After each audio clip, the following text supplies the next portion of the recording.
Amém. Obrigado por sua oração, Edivaldo. Irmãos, um grande abraço para todos, né? Irmãos, alcançar sabedoria, né? Alcançar sabedoria tem sido aí a palavra-chave, né? A palavra principal de tudo que a gente tem aprendido em Eclesiastes, né? E o autor do livro, ele, ele coloca a sabedoria de duas formas, né? A primeira é que o sábio, ele leva mais vantagem por ter sabedoria, não é? Que vantagem? De compreender melhor as coisas, né? Então ele fala da importância da sabedoria. Mas em nenhum momento, né, nem neste livro, nem nos outros livros sapienciais ou de sabedoria, ele fala que a sabedoria ela é eterna, né? Você precisa alimentá-la, né? A sabedoria por si só, ela precisa dar continuidade, né? Não é alcançou sabedoria uma vez, sempre sábio. Não, a sabedoria é algo constante, né? É o crescimento constante de todos nós. E outra face, né, da sabedoria, outra face da sabedoria é quando o microfone deixa eu fechar aqui. Bate em cima que tu tira. Pronto, já fechei aqui. Voltando, irmãos, vamos lá. Pronto. Então, assim, e a outra face da sabedoria, né, é aquela que faz você também deixar de ser simples, complicar. E na aula passada nós falamos sobre a questão dos limites, né? Que o sábio ele não anda no limite, ele está sempre longe daquilo que é limite. Né? O limite foi colocado não para que andássemos à risca, mas o limite foi colocado como um alerta. Olha, se chegou até aqui, você está em grande risco. Né? E isso é muito importante. Então, a sabedoria, ela é muito importante, ela precisa fazer parte da nossa vida. Acredito que todo cristão precisa alcançar, buscar sabedoria. Ela é muito importante para servir melhor a igreja, para compreender melhor a própria vida, e nós devemos buscá-la. Né? Os irmãos, às vezes, pensam que sabedoria é dada por Deus, é dada por Deus de forma fácil, né? Como outras coisas que às vezes nós pedimos a Deus e achamos que vem num toque de mágica. Às vezes nós tratamos Deus dessa forma. Vamos aí a palavra, milagrosamente, né? E a gente tem que tomar um pouco de cuidado com isso, sabe, irmãos? Quando nós falamos que Deus, quando Deus ele cura, quando Deus tem mais paciência, quando Deus quer melhorar algo em nós, ele vai usar a sua sabedoria, que é infinita, tá certo? E a gente precisa prestar atenção de que isso ocorre, né, quando Deus quer nos dar alguma coisa, isso obedece, né, toda a verdade que ele já falou sobre o assunto. Né? Quando nós pensamos lá, né, por exemplo, Tiago, né, no capítulo 1, que nós gostamos muito de usar, né? Quem deseja mais sabedoria, peça a Deus que a todos dá liberalmente e não lhe cobrará nada. Aí a gente está falando do resultado final. Mas o contexto, né, o contexto ali de Tiago, capítulo 1, ele está falando sobre adversidade, sobre provações, né? Tende por motivo de toda alegria o passardes por várias provações, sabendo que a provação da vossa fé, uma vez confirmada, produz perseverança. Então, não esqueça, irmão e irmã, Deus trabalha com a sua sabedoria. E a sabedoria de Deus, ela é através de um processo, né? Quando nós olhamos para o Velho Testamento, nós estamos vendo lá o Mar Vermelho se abrindo, as 10 pragas, né, sendo lançadas para o povo do Egito, né, para o faraó. Quando nós vimos a sarça ardente, né, Deus conversando com Moisés ali no Monte Sinai. Quando a gente vê o dilúvio, tudo isso, irmãos, Deus não fez, não faz do dia para a noite, tá certo? A não ser na sua criação. Quando Deus preparou este mundo para nós, foi tudo muito rápido, porque Ele tem poder. E Deus pode fazer alguma coisa na sua vida instantaneamente. Pode fazer algo assim, mas não está se tratando, quando eu estou falando sobre isso, eu não estou tratando do poder de Deus, não estou questionando o poder de Deus, mas sim na forma como Ele trabalha, né? E Deus, irmãos, ele quer trabalhar para que a gente cresça em tudo aquilo que Ele quer nos dar. Nós tivemos, sim, alguns eventos incríveis de Deus que, ao nosso ver, parecia que era instantâneo. O dom de idiomas, lá de Atos, capítulo 2, tá certo? Quando o próprio Jesus Cristo ou um dos seus seguidores imediatos, lá, os apóstolos,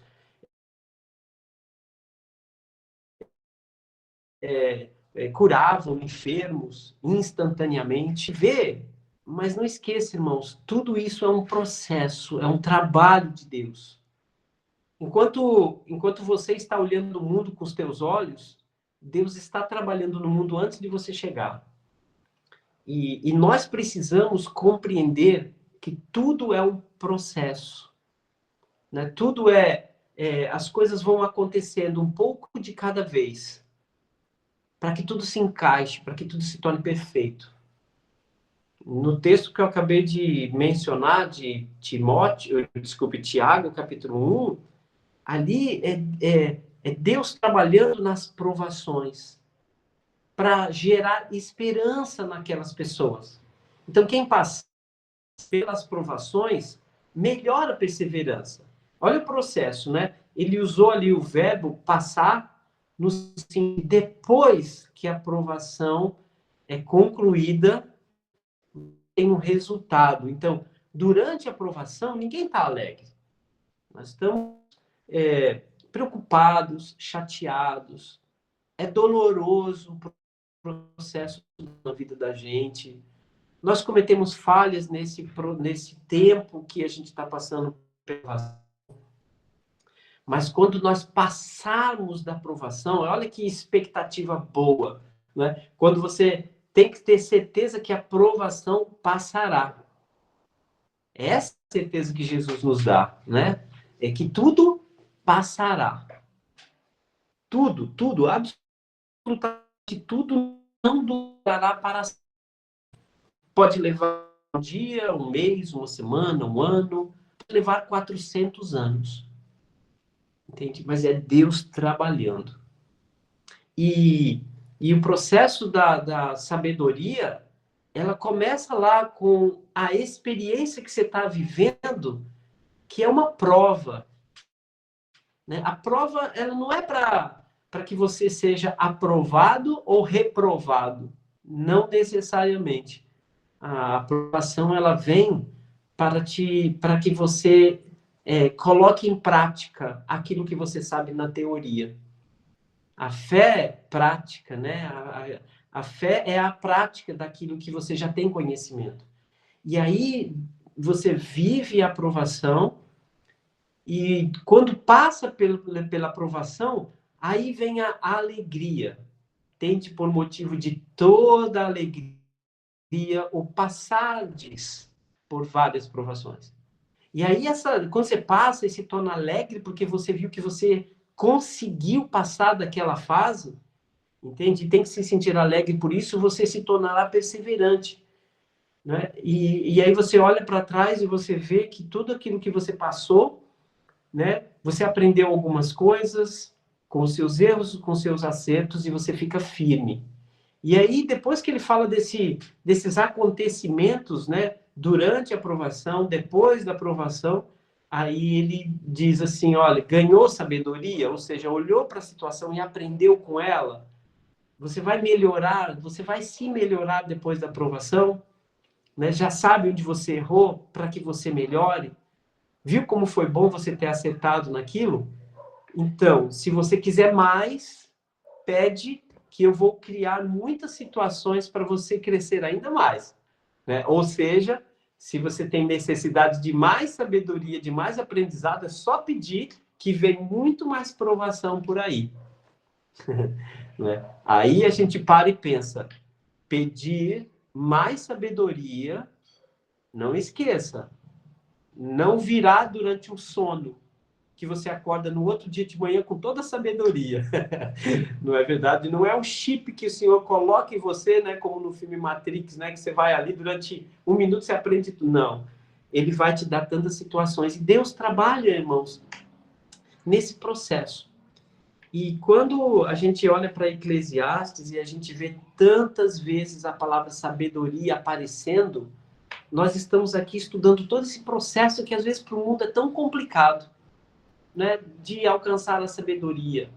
E hoje, especialmente, no capítulo 8, a gente vai falar que sabedoria de ser bom neste mundo cheio de coisas erradas.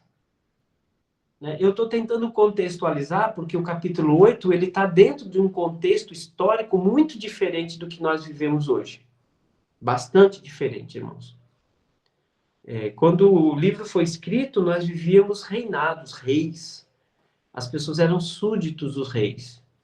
Né? E o rei, quando mandava, era uma ordem direta para você. Eu sei que nós obedecemos leis hoje, mas as coisas não batem na nossa porta tão diretamente. Às vezes leva anos para a gente perceber que uma lei foi dada que vai nos afetar.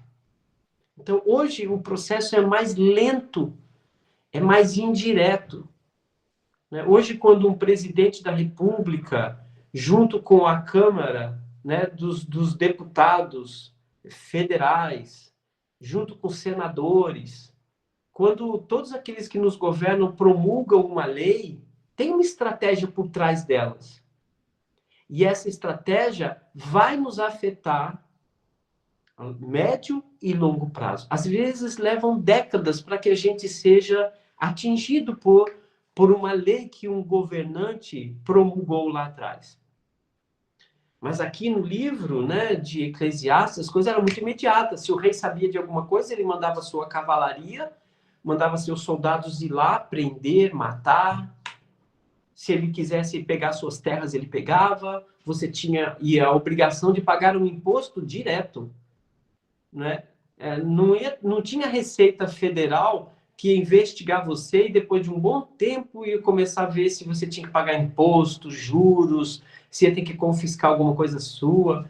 Mas naquela época era muito mais direto, irmãos. Naquela época era imediato. Os representantes do rei batiam na sua porta, entende?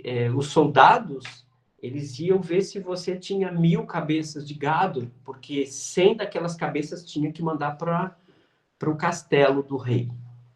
Né? E é claro, né, a gente não está falando de corrupção ou nada, mas está dizendo que o escritor do livro, ele, como rei, que ele se denomina rei de Israel, ele sabia como eram os outros reinados no mundo, mas que ele mesmo, muitas vezes, se tornou injusto com essas ordens todas. Se foi Salomão, só pelo fato de ter se apaixonado, se foi Salomão, né, o autor do livro, só pelo fato de ter se apaixonado por uma mulher casada, ele era rei e se achou no direito de tirar aquele homem da batalha como comandante, trazer para casa para ver se ele coabitava com a sua esposa, para disfarçar ali a gravidez dela. Não dando certo, tá certo? Não dando certo, ele simplesmente mandou matar.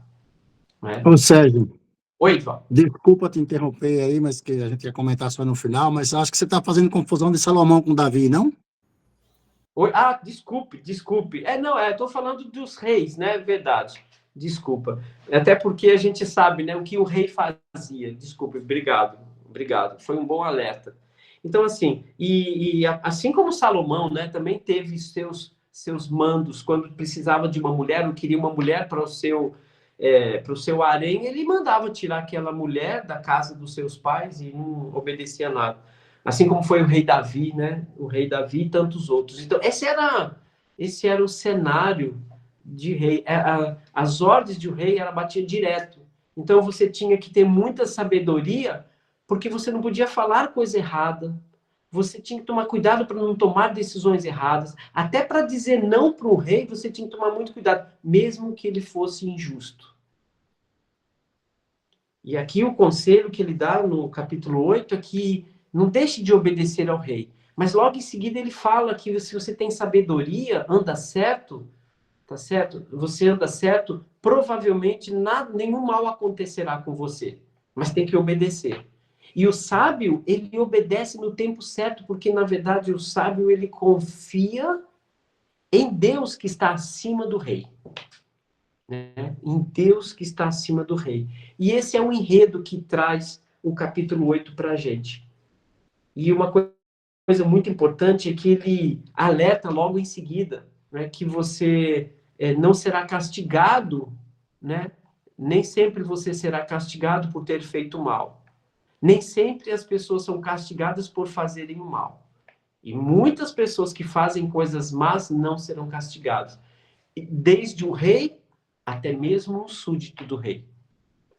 E hoje, irmãos, trazendo para o nosso contexto, é claro que nós hoje nós temos algumas leis no nosso país que nós terminamos por obedecer, mas são leis injustas.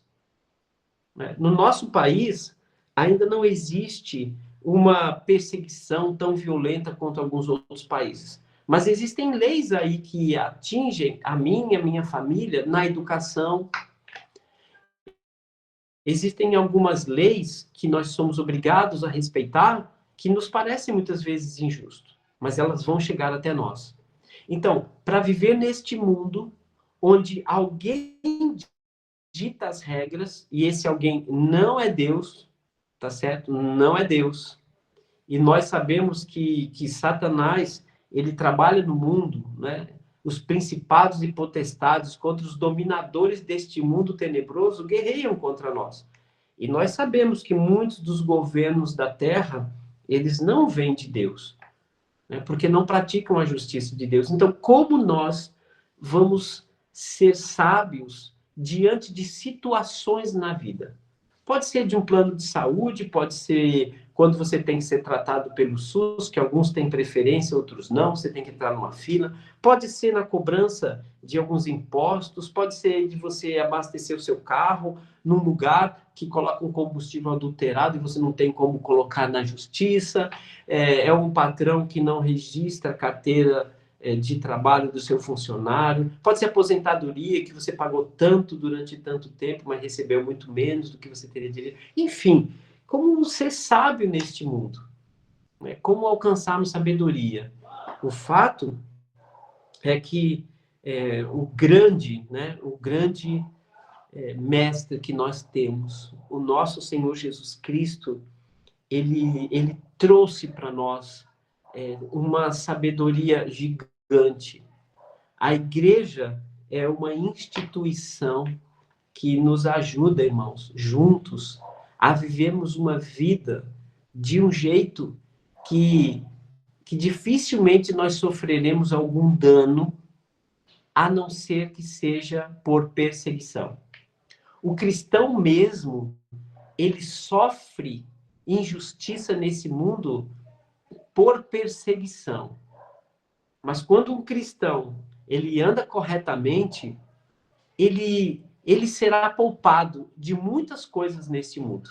Se nós andarmos certo, se nós dirigirmos os nossos automóveis corretamente, se as nossas empresas andarem legalmente, se nós respeitarmos né? Se nós respeitarmos o horário de baixar o som alto de casa, se nós tratarmos as outras pessoas com respeito, tudo que Jesus ensinou como vida, dificilmente alguma lei vai nos pegar, não é?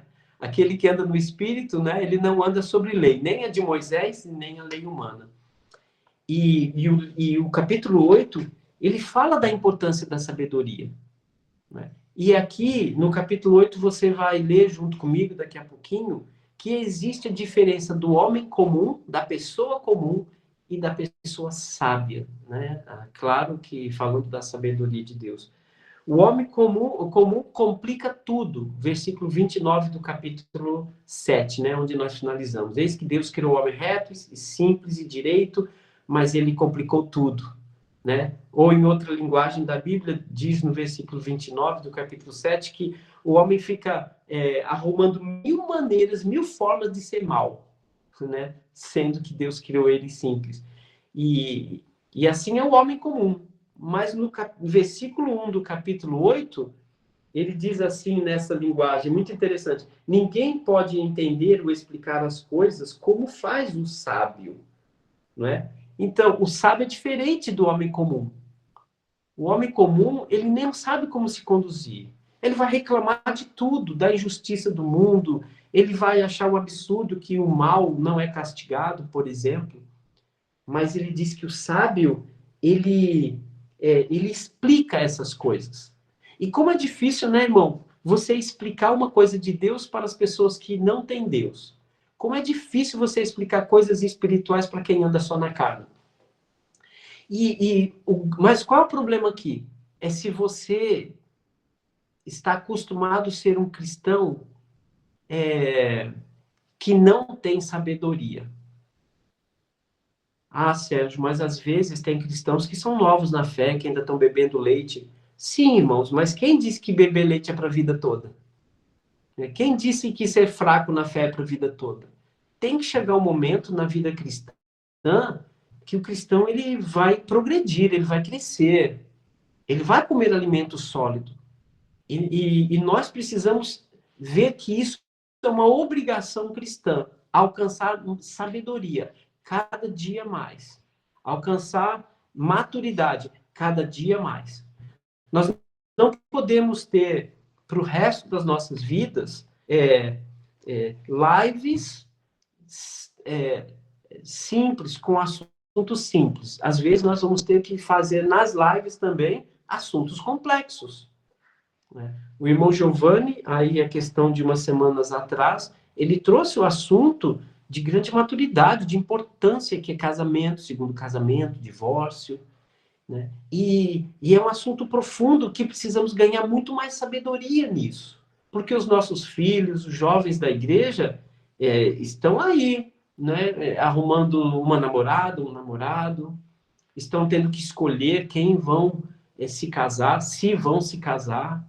Então, assuntos importantíssimos que precisam de maturidade. Educar um filho, muita sabedoria para isso. Porque o mundo, ele nos alcança através das escolas com ensinamentos equivocados. A gente tem a internet e o celular que roubou os nossos filhos de nós. O celular agregado à internet, né, que trouxe a internet para a palma da mão, já venceu. Já venceu. E pode ter vencido os nossos filhos.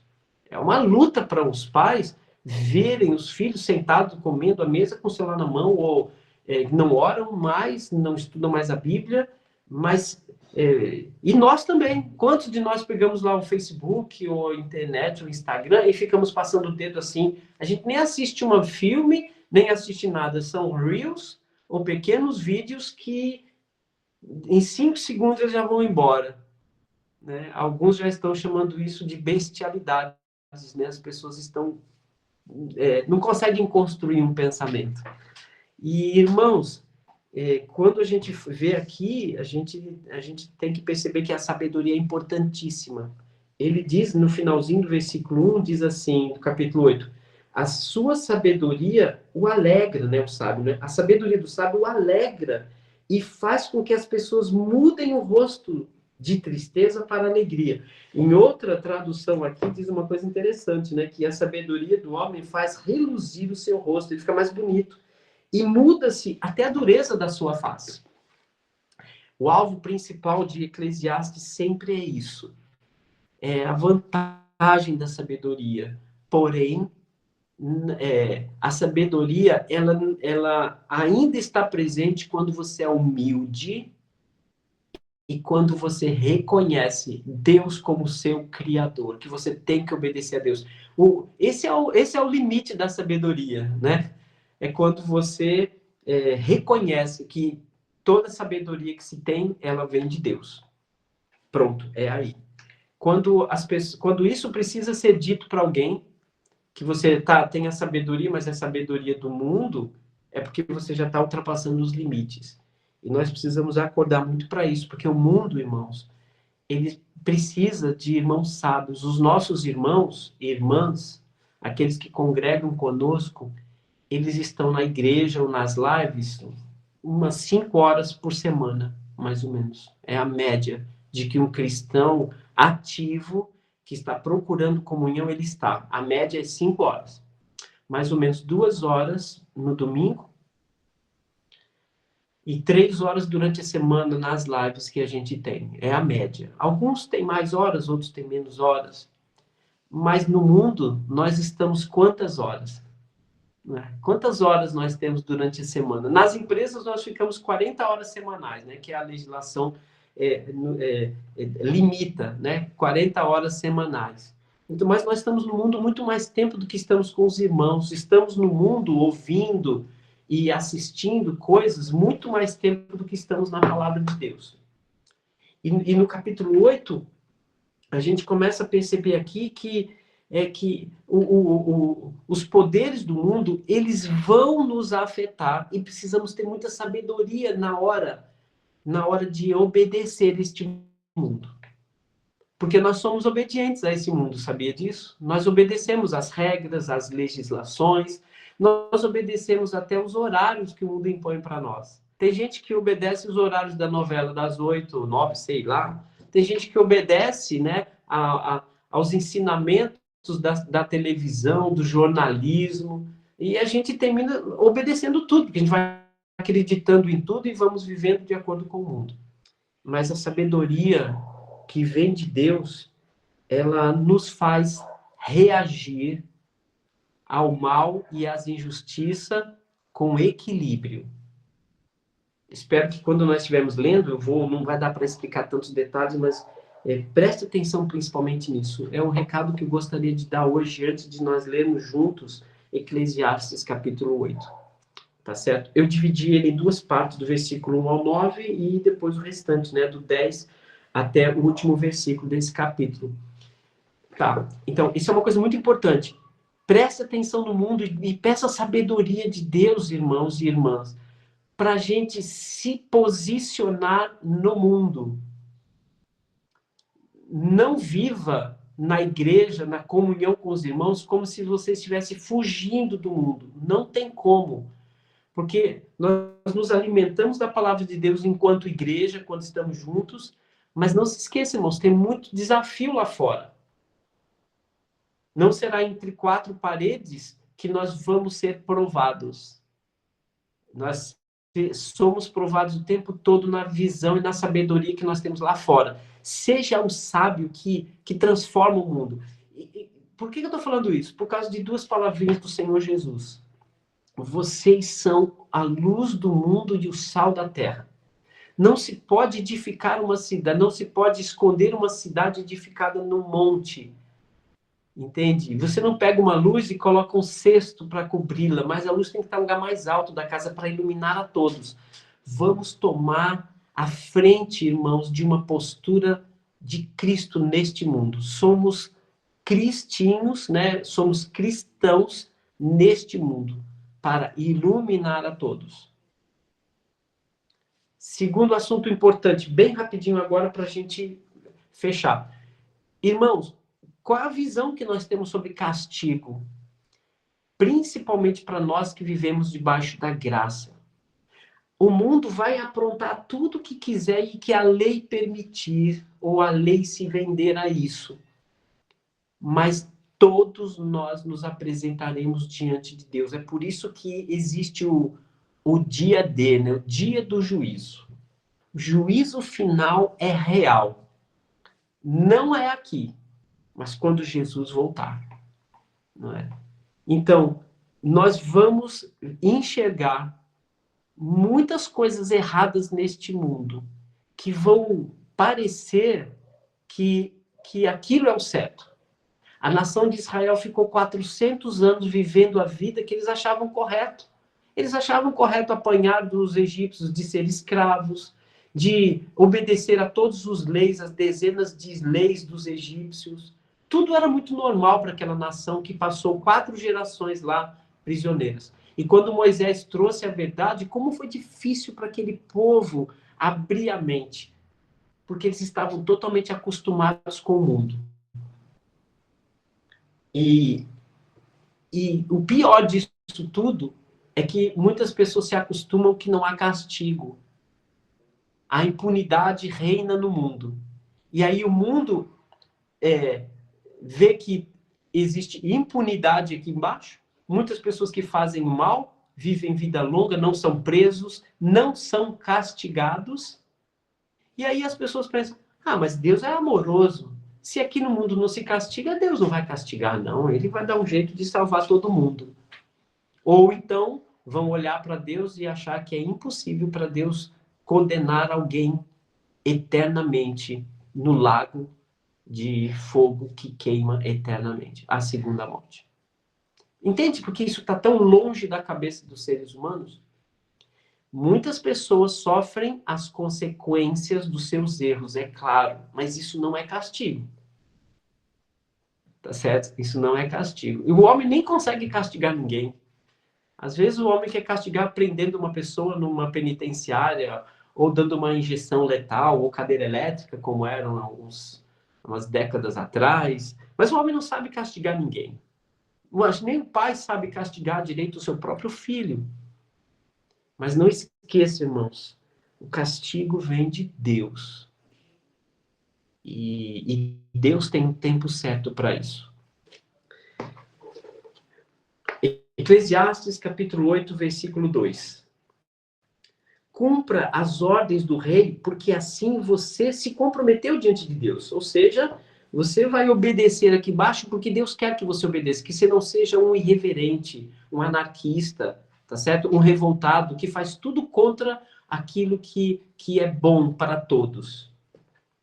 Não tema, versículo 3, não tema fazer sugestões ao rei, né? Então, quando precisar sugerir, fazer alguma coisa para que esse mundo melhore, faça como cristão.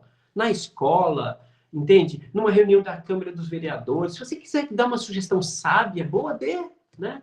Não vire as costas, não, isso não é responsabilidade minha. De alguma maneira, os cristãos ainda influenciam muito este mundo, irmãos. Então, não tema fazer sugestões ao rei e não apoie qualquer coisa que esteja mal. Mas lembre-se do que o rei faz o que ele quiser. Mesmo que as pessoas não acatem sua sugestão, dê sua sugestão. Mas não se envolva em projetos maus, em projetos que Deus não agrada. Para agradar todo mundo. Versículo 4. O rei tem autoridade para dar ordens e ninguém pode dizer o que ele deve ou não fazer. Não tem como você mudar as leis do mundo, mas você pode sugerir, independente de cumprir ou não. Mantenha vivo o senso daquilo que é correto diante de um mundo que tem um monte de coisas incorretas. Versículo 5. Quem obedece às ordens do rei não terá dificuldades. E o sábio entende, isso aqui é o importante aqui, ó.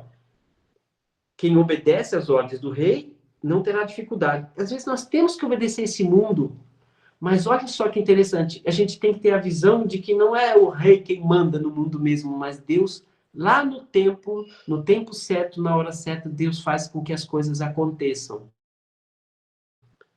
E o sábio atende quando é o momento certo para dar a sua opinião e quando é o momento certo de obedecer às ordens do rei. tempo é coisa de Deus. Lembra que a gente estudou lá no capítulo 3? Né? Há tempo para tudo? É Deus quem coloca o tempo certo para que as coisas aconteçam. Não tenta achar que tudo é injusto. Deus está no controle, mesmo que levem 400 anos, como aconteceu com a nação de Israel, que nem se lembravam mais do seu Deus. Versículo 6. Há um momento, olha onde entra a sabedoria. A sabedoria é quando você sabe onde é o momento e sabe a maneira de fazer as coisas, né? Há um momento e uma maneira certa para fazer tudo o que é necessário fazer. Mas o problema do ser humano é que não sabe o que vai acontecer e não há quem o possa dizer. Então, o ser humano quer apressar o processo. O ser humano acha que vai resolver as coisas no seu tempo. E aí ele se perde. Mas o sábio, ele sabe o momento certo e a forma certa de fazer as coisas, inclusive de obedecer. Versículo 8. Ninguém é dono do seu espírito, nem pode comandá-lo. Está falando sobre vida e morte, tá certo? Ninguém é dono do seu espírito, nem pode comandá-lo, já que ninguém é dono da morte. Quando chega a guerra, não pode enviar outro no seu lugar, ou seja, você mesmo que está vivendo sua vida, tá certo? Você mesmo que está vivendo a sua vida. Então você não sabe o que acontecerá amanhã. Então basta hoje você ter a sabedoria hoje para fazer no tempo certo e da maneira certa. A maldade que a pessoa faz não lhe servirá de proteção. Haverá um dia, irmãos, que a maldade, que quem faz o mal não será impune. Versículo 9. Percebi tudo isso e pensei muito em tudo o que acontece aqui, debaixo do sol. Vi que o povo sempre luta por conseguir poder para dominar os outros, mas isso não será bom para ele. Aquele que quer dominar os outros, terá um julgamento muito mais severo. Parece muito com aquela frase, né, que a gente vê lá no Novo Testamento, né, aquele que quer ser mestre, tome cuidado, né, porque sobre ele haverá maior juízo.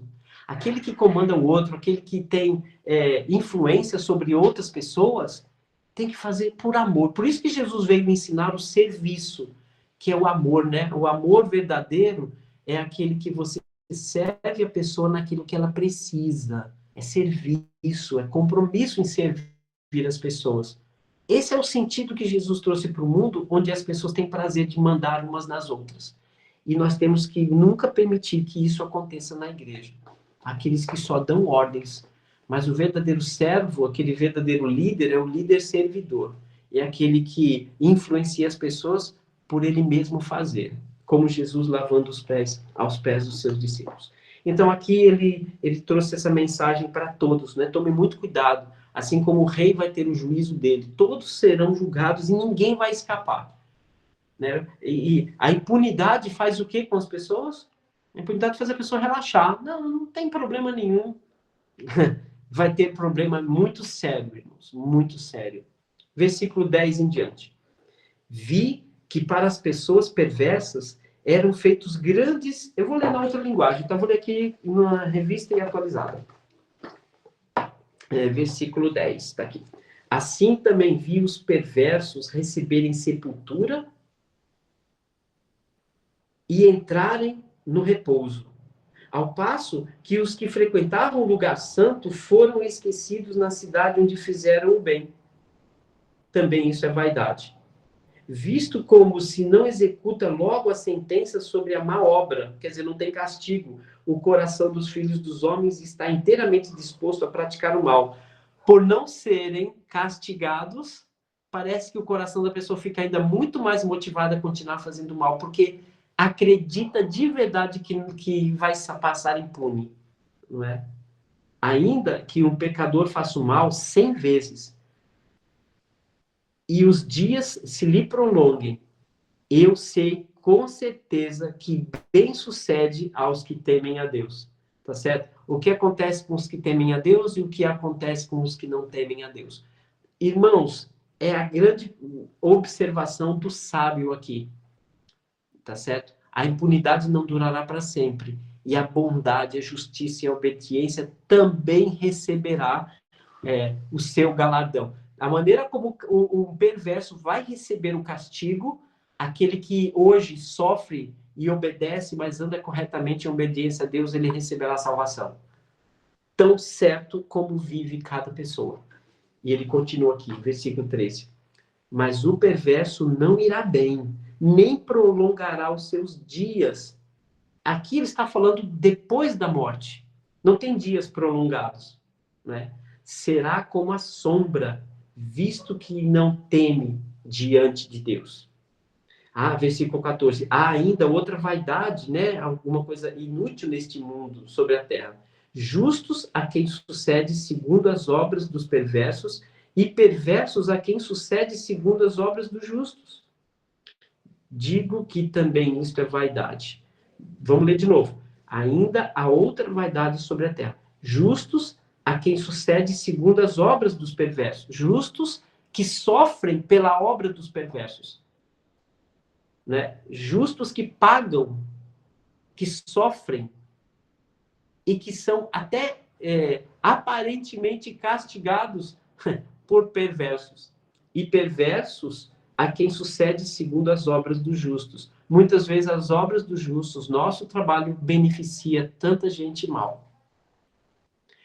E interessante, né? Quando pregamos o evangelho, sofremos na pregação do evangelho e quem é beneficiado com o evangelho? Aqueles que são injustos. Mas esse é um bom trabalho. Mas na vida, muitas vezes nós fazemos coisas tão boas e os perversos terminam estragando, não é? Versículo 15.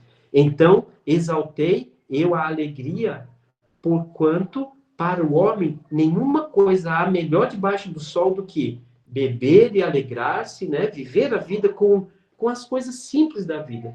Pois isso o acompanhará no seu trabalho nos dias de vida que Deus lhe dá debaixo do céu. Mais uma vez, né, ele usa o versículo 15, como usou em vários outros capítulos de Eclesiastes. Né? Aquele sábio, aquele que teme a Deus, ele é grato pelo pão de cada dia, mesmo que ele tenha mais. 16.